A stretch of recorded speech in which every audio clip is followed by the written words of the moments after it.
I love Amanda Nunes versus Cris Cyborg. Never been so excited for a female fight in my life. And yes, I must categorize it as female because that's how the sport does it, right? We've got our division. So I'm saying that for any of you babies out there that are why is he talking about the women? Well, look, it's its own thing and it's a new sport. And when you look at Cris Cyborg, nobody wants to fight her. You want to be a number one contender for the world championship in that division where Cris Cyborg is, raise your hand and they will put you in because nobody else will raise their hand. That's how good she is. That's how scary she is, right? That's how much the division's forming. I think it's tough for some of you to also understand because we do this as Americans. We call each other out. In Brazil, they don't call each other out. It's kind of a thing. It's kind of a code. Doesn't matter if you're teammates. A Brazilian does not call out a fellow countryman. And when they do, whoa, it's kind of an odd thing. Amanda called out Cris Cyborg. Amanda took a look at that and goes, you know what? This isn't a cash grab for me. I'm making plenty of money over here. I'm a main eventer. I'm a world champion. I'm in on every single side of the business that you can earn your way to be into. I'm going to sacrifice it all. I'm going to go after her because I think I can beat her. I'm compelled. Right then and there, I'm compelled. I did not think Amanda could beat Cris Cyborg. Didn't think Amanda was big enough. I do like her skills. I do respect her for the same reasons I respect Cris Cyborg in terms of in-ring ability, because she's vicious, because she's nasty, because she can punch, because she can kick, because she has cardio, because she has strength, because she has size. I respect her for all of the same reasons. I just didn't think she could beat Cris. Until she told me she could beat Cris. All of a sudden, I got to give it a double take. I have no choice.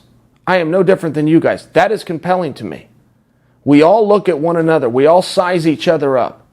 You stick every fighter in a room together, have them do a workout for an hour, I'll come in and tell you the exact order of who the alpha in that room is all the way down to the bottom. Amanda took a look at Cris Cyborg, said it's me. Well, now we got to have a match. Cris Cyborg got pissed. Cris Cyborg said, you're going to call me out and you're going to make me wait till December? What kind of coward are you? You call me out, you need to be ready today because guess what? I accept. We got to have the match. I can sit here and break down, and so can you go, well, Cris Cyborg's bigger, and Cris Cyborg's stronger, and Cris Cyborg's... You do that all day long. Amanda Nunes is champion of the world. Her opinion matters. She's the one that has to get in there. You can give your take from the outside all you want. She's the one that has to get in there. She's asking to do it. That's compelling. The other side of it, okay? Now that I've stroked Amanda a little bit, and I think she deserves it, but the other side of it is history, and Amanda has pulled out of a lot of fights. Cris Cyborg called her on at the press conference today. They're sitting there at a press conference building up a fight, and Cris Cyborg looks over at Amanda and says, I don't even think you're going to show up on December 29th. So Amanda says, well, I'll be there. And Cris goes, yeah, I've heard you say that before, and I've seen you pull out of plenty of fights. As a matter of fact, this fight was your idea. I wanted to do it much, much, much sooner. So in many ways, you've already pulled out.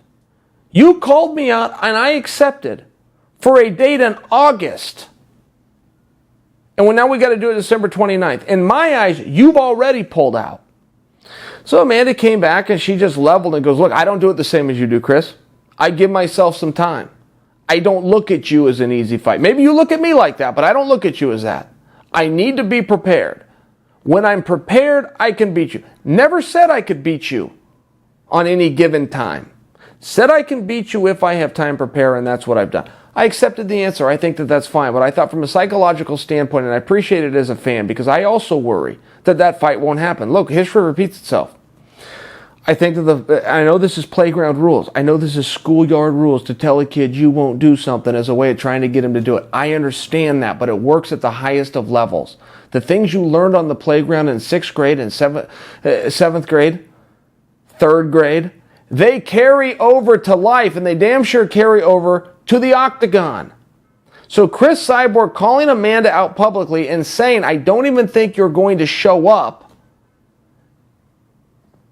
might just get her to do just that. I mean, I thought it was a very effective strategy. I realize this is minor, but as far as takeaways from the press conference and the back and forth and the tension that's very real between these gals, and it's at a higher level than we can understand because, again, Brazilians don't call Brazilians out. And one thing that you will find yourself doing as a human being is you will do whatever it takes to cling to your identity. If you have a reputation within your school, within your family, within your profession, you will do anything to preserve that. Cris Cyborg legitimately knows she is the baddest woman alive. The difference here is Cris Cyborg has lived her entire life with the rest of the world also acknowledging she was the baddest woman alive. For the first time ever, somebody is calling into question her identity, not her title. For the first time ever, Amanda Nunes has said, I'm the one person alive who does not believe you're the best. And believe it or not, Cris Cyborg will do anything to defend that.